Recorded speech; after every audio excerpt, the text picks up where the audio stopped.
Hello everyone. आज हम history NCERT की बुक को कंप्लीट कर रहे हैं। इसमें हिस्ट्री का वो भी चैप्टर 8, वो भी क्लास 6 की एनसीईआरटी हिस्ट्री। इसमें चैप्टर 8 में क्या है कि खुशहाल गांव और समृद्ध शहर। इससे हम समझेंगे कि खुशहाल गांव कौन सा था और समृद्ध शहर, ये हमारा टॉपिक है जिसे आज हमें समझना है। इसमें तो सबसे पहले हम बात करते कि गांव का स्वरूप कैसा था उस समय। तो कहा जाता है गांव प्राकृतिक संसाधनों के पास बसते थे, जैसे नदी, तालाब, उपजाऊ भूमि और जंगल। आज के भी आप समय में देखोगे तो जहाँ पर पानी की सुविधाएं होती हैं, तालाब, उपजाऊ भूमि हो, वहीं पर ही कहा जाए तो गांव बसा करते थे। और पहले जो 2300 साल पहले जो कि जहाँ पर नदी, तालाब और उपजाऊ भूमि और जंगल रहा करते थे, वहाँ पर ये गांव या गांव जो कि बसा करते थे। घर अधिकतर मिट्टी, लकड़ी या घास फुनसे के बने हुए करते थे। जैसे आज के टाइम में आपको ईंट, सीमेंट, इन सारी चीज़ों से घर बनाते हो, तो तब ये सारी चीज़ें सुविधाएं नहीं थी, तो लकड़ी या मिट्टी या घास फूस के घर बनाए जाया करते थे। कुछ गांव छोटे, कुछ बड़े और विकसित बस्तियां भी हुआ करती थी। कुछ गांव जैसे आपको छोटे मिलेंगे तो कुछ बड़े गांव भी मिला करते थे। चारों ओर खेत, चराई भूमि, जंगल, जल स्रोत ये हुआ करते थे। और रास्ते कच्चे और पशु गाड़ियां मुख्य परिवहन हुआ करते थे उस समय। जैसे हम बात करें लोहे के औजार और खेती। लोहे का प्रयोग आज एक आम बात है। लोहे की चीज़ें हमारी रोज़मर्रा की ज़िंदगी का हिस्सा बन चुकी हैं। इस उपमहाद्वीप में लोहे का उपयोग लगभग 3000 साल पहले शुरू हो गया था। 3000 साल पहले जो कि शुरू हो गया था। और महापाषाण कब्रों में लोहे के औजारों और हथियार बड़ी संख्या में मिले हैं। वहीं इनके बारे में मुख्य अध्याय 4 में हम पढ़ चुके हैं। जैसे करीब 2500 वर्ष पहले हम देखें तो लोहे के औजारों में बढ़ते उपयोग का प्रमाण भी मिलता है। जंगलों को साफ करने के लिए कुल्हाड़ी, जुताई के लिए हलों और फाल शामिल है। वही अध्याय 5 में हम लोहे के फल के इस्तेमाल और कृषि उत्पादन कैसे बढ़ा, इसे पढ़ चुके हैं आगे अध्याय में। तो हम बात करते हैं इस तरह के औजारों का जो कि निर्माण होना शुरू हो गया था 3000 वर्ष पहले। सबसे पहले हम अगर बात करें तो गाँव में रहने वाले लोग क्या किया करते थे, तो किसान हुआ करते थे जो कि फसल उगाते थे और खेतों को जोता करते थे। भूमिपति बड़े बड़े किसान हुआ करते थे जिनके पास में अधिक भूमि हुआ करती थी। मजदूर हुआ करते थे जो दूसरों के खेतों में कार्य किया करते थे। चरवाहे जो बैल, गाय, बकरी, भेड़ ये सब चीज़ों को पालते थे और उन्हें चरवाने ले जाया करते थे। कारीगर जैसे बढ़ाई, कुम्हार, लोहार, सुनार, जुलाहा, मोची आदि ये सारी चीज़ें गांव में पाए जाते थे। लोग व्यापारी होते थे। ग्रामीण और पास के नगरों में सौदा ले जाते थे। पुरोहित और ग्राम के प्रमुख सामाजिक और धार्मिक नेतृत्व भी देखा करते थे। भूमि व्यवस्था की हम अगर बात करें तो भूमि गांव का मुख्य संपत्ति हुआ करती थी। अगर हम आज के भी टाइम में देखें तो भूमि ही गांव में ज़्यादातर लोगों के पास में भूमि ही रहती है।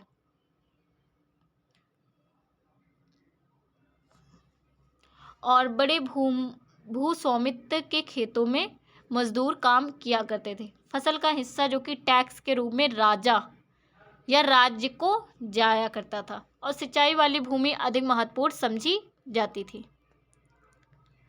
अगर हम खेती कैसे होती थी तो जैसे बैल चलित हल से जुताई की जाती थी तब। और अनाज, गेहूँ, जौ, बाजरा ये मुख्य फसलें हुआ करती थी। दलहन में अगर देखें मूंग, चना, मसूर। तिलहन में तिल, सरसों। फल सब्जियों की खेती नालों, तालाबों के पास में की जाती थी। और जो बारिश पर निर्भर खेती जैसे कुएं, तालाब या आधारित सिंचाई जो कि इस पर हुआ करती थी खेतों की सिंचाई। फसल कटाई के बाद अनाज को खलिहान में सुखाया जाता था। जैसे आज के टाइम में भी जैसे खेतों में इन सारी जगहों पर सुखा दिया जाता वैसे ही। पहले भी सुखाया जाता था। मैं इस चीज़ को इसलिए जल्दी-जल्दी पढ़ते जा रही हूँ क्योंकि ये सारी चीज़ें तो आप अगर गाँव में भी ना रहते होगे, शहर में भी रहते होगे, तो आपने ये सारी चीज़ों को देखा होगा या पढ़ा होगा। तो ये सारी चीज़ें तो बेसिक है, आपको पता ही होंगी।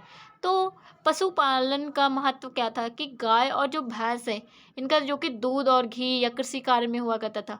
बैल हल चलाने के लिए मुख्य साधन माना जाता था, जो कि आज के भी समय आप देख सकते हो। बकरियों, भेड़ ऊन और मांस के लिए हुआ करती थी कि तब वह मांस भी खाया जाता था। घोड़े यात्रा और सैन्य उपयोग के लिए हुआ करते थे। वही पशुओं गांव की आर्थिक सुरक्षा का आधार किया करते थे। आर्थिक सुरक्षा की क्या मतलब है, तो जैसे तब हुआ करता था कि जो पशु हैं वही संपत्ति माना करते थे। तो ये आर्थिक सुरक्षा का आधार माने जाते थे पशु। ग्राम अर्थव्यवस्था में क्या था, आत्मनिर्भरता अर्थव्यवस्था थी। हर जरूरत गांव में पूरी, जो कि अनाज, कपड़ा, औजार, लकड़ी, मिट्टी के बर्तन, कारीगर और अनाज, अन्य वस्तुओं से भुगतान नगद कम चलता था। नगद मतलब पैसों से कम कम चला करता था। वस्तु विनिमय ज़्यादा हुआ करता था। व्यापारियों द्वारा अतिरिक्त उत्पादन बाहर भेजा जाता था। जैसे कि अगर हम बात करें हड़प्पा सभ्यता के टाइम में, जब हम हड़प्पा सभ्यता की बात करते हैं तो देखा जाता है हड़प्पा सभ्यता, जो कि मेसोपोटामिया और भी नॉर्वे वाले सब जो देश होते थे, मिस्र की सभ्यता, इनके साथ में व्यापार किया करते थे। तब भी बाहर बहुत सारी वस्तुएं, पर हाँ, ये देश से बाहर शायद जाने वाली वस्तुएं नहीं होती थी। ये एक गांव से दूसरे गांव में जाने वाली वस्तुएं हुआ करती थी। और जैसे बढ़ाई, हल, चक्की, घर की लकड़ी करना, लोहार, दराती, फावड़ा, कुल्हाड़ी, तलवार, ये सारे कुम्हार, घड़े, हंडिया, दिए और खाद्य भंडार पात्र। वही जुलाहे कपड़ा बुनते थे। सुनार, आभूषण और मोची जूते बनाने या मरम्मत करने का कार्य किया करते थे। अब गांव में निर्णय कैसे होता था, तो राजा या तो फिर राजा देखता था, या तो ग्राम सभा या पंचायत जैसी चीजें होती थी, जिसमें एक बुजुर्ग व्यक्ति रहा करता था। बुजुर्ग जो कि प्रमुख विवाद को समझाता था। भूमि, चराई, पानी आदि के सामूहिक प्रबंध भी कराया करता था। गांव और टैक्स, जो कि कर का मुख्य स्रोत, जो कि खेती से ही हुआ करता था। किसानों की उपज को सुनिश्चित हिस्सा लिया जाता, मतलब निश्चित एक हिस्सा लिया जाता था, जो भाग कर कहा जाता था तब। और कुछ कारीगर अपने उत्पाद का हिस्सा कर के रूप में देते थे। व्यापारियों को भी मामूली कर वसूला जाता था, मतलब नॉर्मली ही कर वसूला जाता था, ज़्यादा टैक्स नहीं था। सिंचाई के क्या क्या साधन थे, तालाब थे, कुएं थे, नहर थे, प्राकृतिक वर्षा थी। खेतों में मेड़ों जो कि पानी को रोका करती थी। और सिंचाई वाले गांव अधिक समृद्ध थे क्योंकि फसल ज़्यादा ही और हर साल हुआ करते थे। आज भी अगर हम देखें, जहाँ पर सिंचाई की व्यवस्थाएं हैं, वहाँ पर कहा जाए तो देश या गांव वो समृद्ध ही होगा।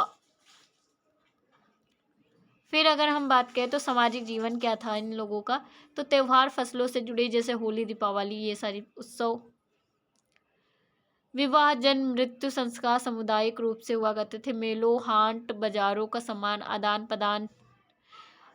प्रदान में, जैसे बाजारों से जो सामान हुआ करता था वो लिया और दिया जाता था। लोक गीत और संगीत, नृत्य, खेल, ये सारी चीज़ें यहाँ पर हुआ करती थी। हाट और बाजार ये हफ्ते में 1 या 2 बार लगा करते थे। हाट शायद मेले को मान सकते हैं, या कोई ऐसी जगह जहाँ पर वस्तुओं को लिया जाए।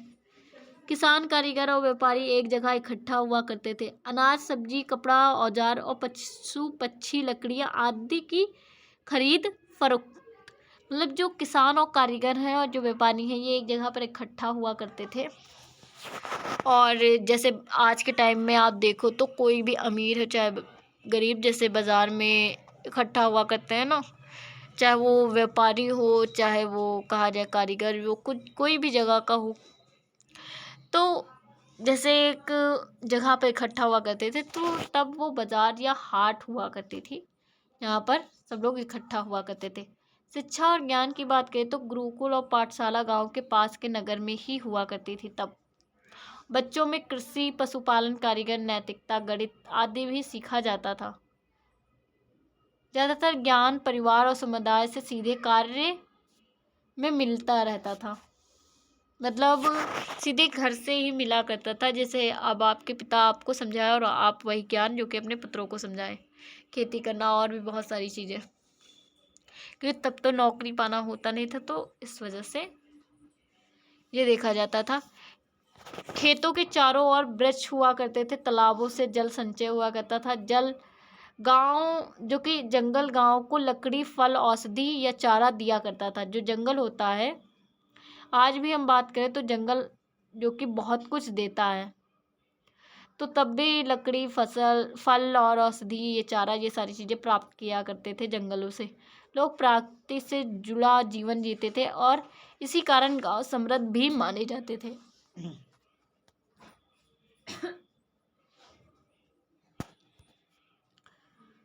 इस मुख्य अध्याय में यह संदेश था कि प्राचीन भारतीय गांव जो कि आत्मनिर्भर थे और समृद्ध भी हुआ करते थे। खेती, कारीगर और पशु की संतुलित जीवन भी चलता रहता था और सामाजिक सहयोग, समुदाय निर्णय और पारंपरिक जो कि गांव भी मजबूत बने हुए थे। और भारत जो कि गांव भारत की सभ्यता और संस्कृति से के जड़ भी माने जाते हैं, जहां जीवन सरल और लेकिन संपन्न भी रहता था। तो इस मतलब अध्याय में अगर हम देखें तो यही था, गांव समृद्ध उन्नत। कोई इतना ज़्यादा मतलब इम्पोर्टेंट अध्याय नहीं था, सिर्फ गांव से, एक सेकेंड, गांव से जुड़ा हुआ अध्याय माना जाता है कि ये गांव से जुड़ा हुआ अध्याय था और गांव के बारे में ज़्यादातर सबको ही पता होता है। हम बात करें तो जैसे कुछ उपयोगी शब्दों, कुछ डेट है, जैसे लोहा, गांव, सिंचाई, संगम, नगर, वल्लकूप, जैसे आप कुआं जान सकते हो या किसी तालाब में लगता था, तो ये पतन कैसे हुआ, श्रेणी। वही कुछ डेट्स भी हैं, जैसे महाद्वीप में लोहे का उपयोग कब हुआ, तो ये याद कर लेना। लोहे के प्रयोग में बढ़ोतरी, नगर, आहत और सिक्के, ये 2500 साल पहले बनने लगे। संगम साहित्य की रचना की शुरुआत कब हुई, 2300 साल पहले। वहीं में क्या लिखा है, अरिका माडू का पतन जो कि 2200 से 1900 साल पहले हुआ था। तो ये एक ऐसी डेटा है जो कि आप पढ़ लेना।